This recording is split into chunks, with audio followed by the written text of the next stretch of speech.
बाबरी विध्वंस का बदला लेने के लिए आतंकियों ने ये पूरी साजिश रची थी। जी हां, लाल किले के पास 10 नवंबर को हुए धमाके की जांच में गुरुवार को बड़ा खुलासा हुआ है।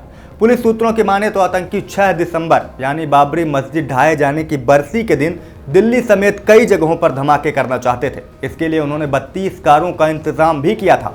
इनमें बम और विस्फोटक सामग्री भरकर धमाके किए जाने थे। इनमें Brezza, Swift Dzire, Eco Sports और i20 जैसी गाड़ियां शामिल थी। जांच एजेंसियों को अब तक ऐसी 4 कारें बरामद हो चुकी हैं। 10 नवंबर को जिस i20 कार में धमाका हुआ था वो भी इसी सीरियल रिवेंज अटैक का हिस्सा थी।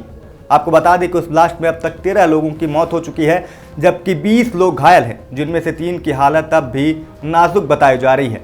वहीं केंद्र सरकार ने भी दिल्ली कार ब्लास्ट को अब आतंकी हमला मान लिया है। आपको बता दें कि बाबरी विध्वंस की बरसी 6 दिसंबर को होनी थी और इसी दिन ये सारे आतंकी देश के अलग अलग 32 जगहों पर बम ब्लास्ट करना चाहते थे, जिनमें अयोध्या भी शामिल थी। वाराणसी के लिए भी इनपुट मिले थे और दिल्ली का लाल किला भी इनके टेरर मॉड्यूल का हिस्सा था। यह सबसे चौंकाने वाला और सबसे अपडेटेड खुलासा अब तक का हुआ है इस पूरे मामले पर।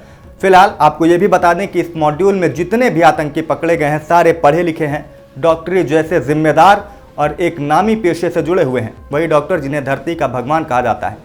और इस देश ने इन आतंकियों को बहुत कुछ दिया, डॉक्टर बनाया, नाम था, सम्मान था, सरकारी। कई डॉक्टर ऐसे भी थे, कई आतंकी डॉक्टर जो सरकारी तनख्वाह ले रहे थे और सबके बदले इन्होंने देश को दिया लाल खून। सड़कें खून से लाल की, देश को दहलाने की साजिश रची। हालांकि अब इस मॉड्यूल के पकड़े जाने के बाद इनका जो 6 दिसंबर वाला प्लान था वो पूरी तरह से चौपट हो चुका है। लेकिन फिलहाल इस पूरे मसले पर और इनकी प्लानिंग पर आप क्या कहेंगे, कमेंट करके हमें ज़रूर बताएं।